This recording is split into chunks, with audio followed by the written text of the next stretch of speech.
ঘোষণা দিছই কইছেন ইংরেজের লগে যুদ্ধ করিয়া দেশকে স্বাধীন করিয়া করা মুসলমানের লাগি ভোট কোন দিন 1803 ইংরেজি 1947 না ভাই 1947 না এটা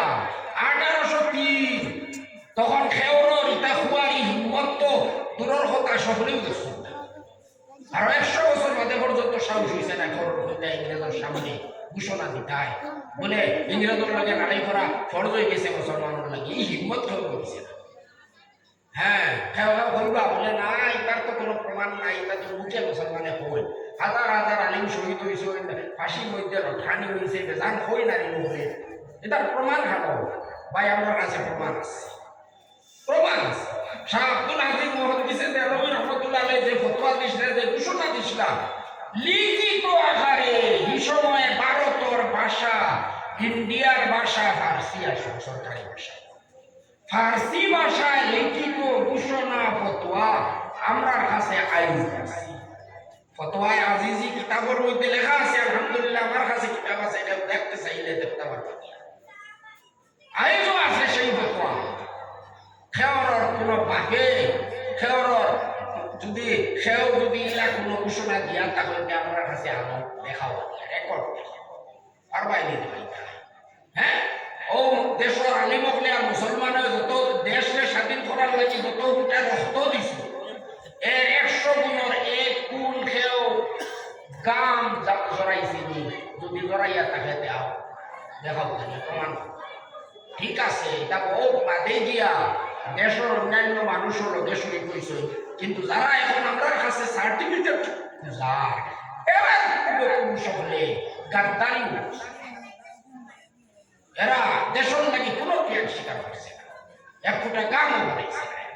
আর আজ মুসলমানের কাছে সার্টিফিকেট সার খর গীতা দেশভক্ত হইতে হইলে বলে বন্দে মাতরম পড়া নাই আচরিত কথা ভাই হ্যাঁ বন্দে মাতরম পড়িয়া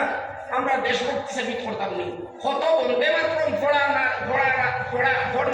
হলে ভারতের মিলিটারি বিভাগের গুরুত্বপূর্ণ তথ্য পাকিস্তানের ISI আপত্তি দিয়া এটা তো সোশ্যাল মিডিয়ার মধ্যে আপনারা হইতে না কত বড় গাদ্দার হয় যে তাই আপনার বন্দে মাতরম পড়ো ও তাই ও দেশ মিলিটারি তথ্য হয়ে যেটা কথা তুমি দিতে পাকিস্তানের ISI এই কথা আমরা হইতে কোনো অসুবিধা নাই পাকিস্তান কখনো আমাদের কোনো বন্ধু আসলো না এটাই আমরা লোকে গাদ্দারি করছি দুশ্মনী করছি আমরা আইজন এটা আমরা মুনাফিক কখনো চুলা ওগুনতে আপনার এই দেশে বানাইছেন ইসলামী দেশ হইয়া আর দেশ বানাইছেন মিশামিশি ভাবে দোকা দিবেন লাগে ইংরেজের একটা যে আজাদ হয়েছে ওই আমেরিকার গুলাম আমেরিকার গুলাম হন নিউ ইয়র্কিয়া বানাইছেন আপনারা দেখছেন না দেখলে বুঝবেন না এটার মধ্যে মুসলমানই কত আছে এই গাদ্দার হল ফাদিমাতে আইয়া ভাই টাইম আল্লাহ মারিয়া ভারত মুসলমানদের আপনার অসুবিধার মধ্যে ফেলায় ওদিকে পাকিস্তানের লগে আমরা কোনোদিন সম্পর্ক নাই পাকিস্তানের বিরোধিতা করিয়া জমিয়ত উলামায়ে হিন্দর বড় বড় নেতাও হল সৈয়দ হুসাইন আহমদ মদনী রহমতুল্লাহ আলাইহি কতখানো পদস্থ হয়েছে সৈয়দ হুসাইন আহমদ মদনী রহমতুল্লাহ আলাইহি ফাউরি মাতার থেকে দুনিয়া মুসলমান যুবক হলে ফাউল করে হলাই বলেছে কেউ লাগে বলে এই দেশ ভাগ করতে দিতরা না ইসলামী রাষ্ট্র বানাইতে দিতরা না কিন্তু শেখুল ইসলাম হুসাইন আহমদ মদনী মৌলানা আবুল কালাম আজাদ আল্লামা হিজুর রহমান সিংহারুমি রহমতুল্লাহ আলাইহি শেষ মুহূর্ত পর্যন্ত বিরোধিতা করছে দেশে আমরা ভাগ করতে দিতাম না জমিয়ত উলামায়ে হিন্দে কোনোদিন দেশে ভাগ করতে দিত না এই দেশটা অখণ্ড থাকতো এটাকে টুকরা টুকরা করতে দিতাম দিত না জমিয়ত উলামায়ে হিন্দে কিন্তু কিছু মানুষে বড় বড় নেতা হলে চিন্তা করছে ইনো মুসলমান এখন যদি লোকে থাকো হাবুইটা বাটি বাটি দেওয়া লাগবে সমান কোনো মতে মানিলাও মাতিও না কোনো মতে জিন্নার প্রস্তাবটা মানিলাও তেও আমরা ইচ্ছা মতে দেশ চালাইব ইতারে আর ভাগ দেবে ও যে খান মন্ত্র দেওয়া হয়েছে বড় বড় নেতা হলে ও টাইম দস্তখত দিয়া দেশ ভাগ করছে তখন দেশের সরকার হে আসলো তারা তো ভারতীয় জাতীয় কংগ্রেস এই সময় হেরাও আসলা দেশের মধ্যে হেরাও দস্তখত দিছে ইন্ডিয়া দেশে ভাগ করাইছে আর এখন দূষণ খারে মুসলমান কিন্তু আলহামদুলিল্লাহ ইতিহাস সাক্ষী আছে যে সময় পার্লামেন্ট এই ফয়সালা হইছে সিদ্ধান্ত নেওয়া হইছে পাকিস্তান বানাইয়া দেওয়া হয়ে যাইত তখন একমাত্র ব্যক্তি জমিয়ত উলামা হিন্দর জেনারেল সেক্রেটারি আল্লামা হিফজুর রহমান সিংহারবি রহমতুল্লাহ আলাইহি ওয়া কইছেন আমি আপনার এই প্রস্তাবে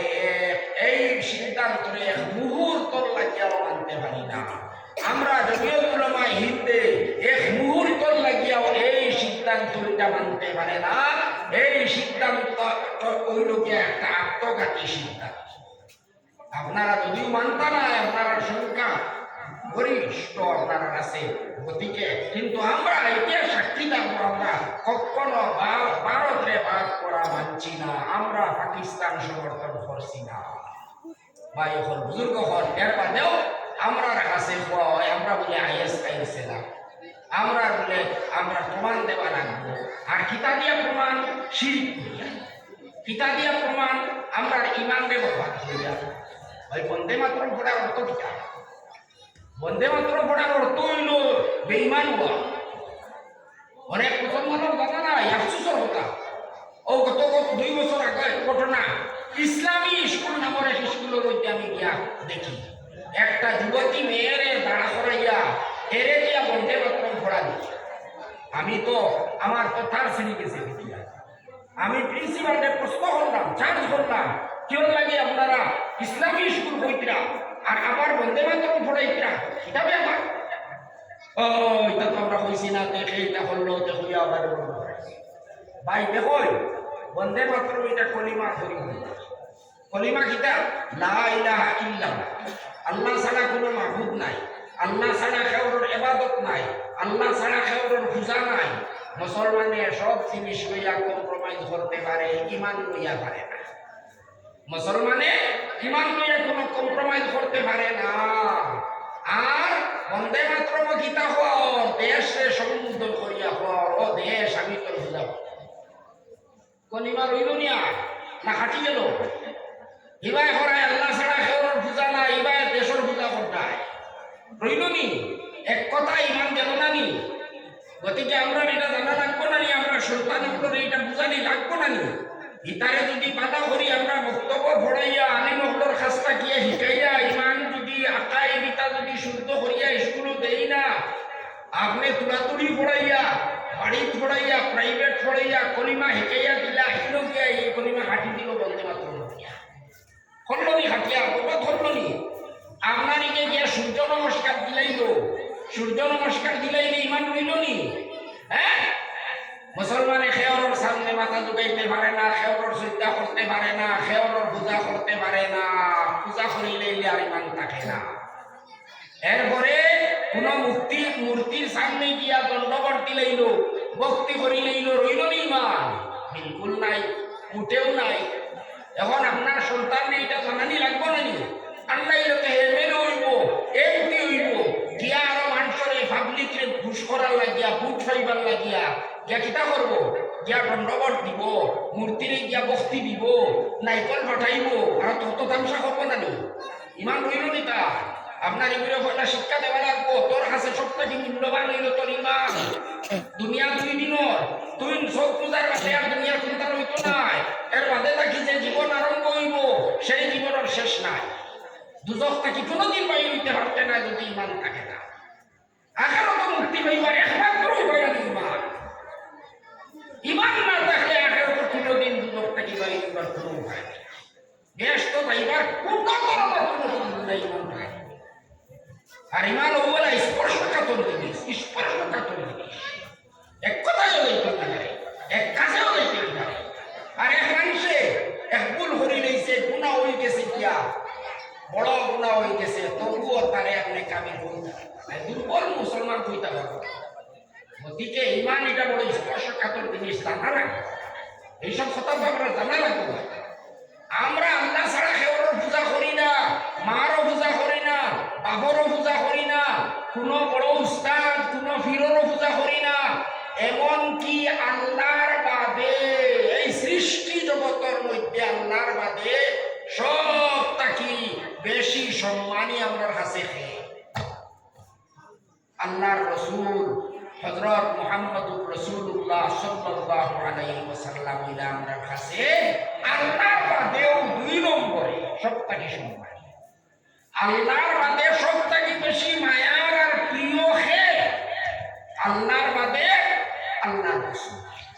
কিন্তু কোন মুসলমানে আল্লাহর রাসূলের পূজা করেনি, করতে পারবো নি? হ্যাঁ, খ্রিস্টান হলে ঈসা আলাইহিস সালামের পূজা করায় তারা ইমান দিছে নাই। কোন মুসলমানে আল্লাহর রাসূলের ইবাদত করে না, পূজা করে না, পূজা করতে পারে না। মায়া হইলেও যে পূজা করা লাগে এলাকায় বলে এখানে পূজা করিলে অসুবিধাটা কিতা, একজনে বস্তি দিলাইলাম কিতা হইল বলে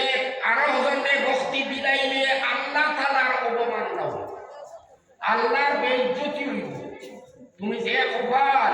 তুমি যে আল্লাহর সামনে দুকারায়, যে আল্লাহর পূজা তুমি করিয়া সবটাকে বেশি সম্মান দেরায়, তুমি মূর্তিরে দিলেই নাই সম্মান, আল্লাহর আর ইজ্জত অপমান রাখলাই। হ্যাঁ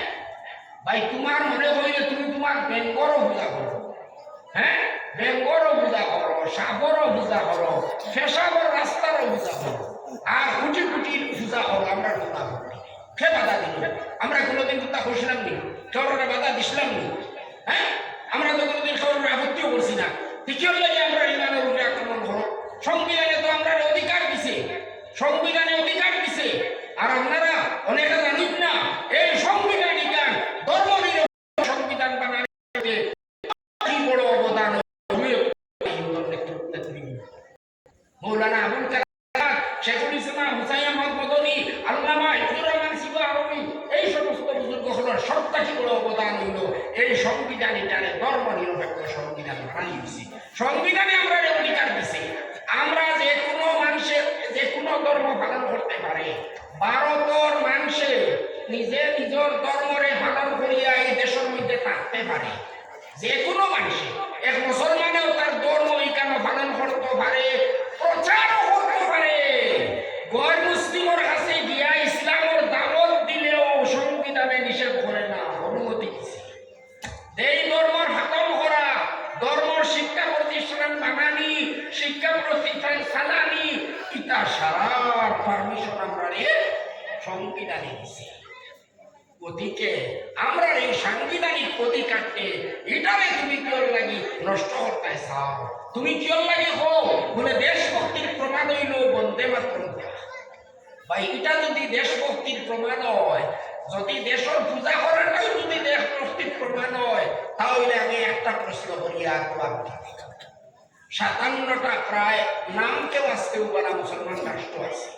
কোন মুসলমানে কোন দেশের পূজা করে না।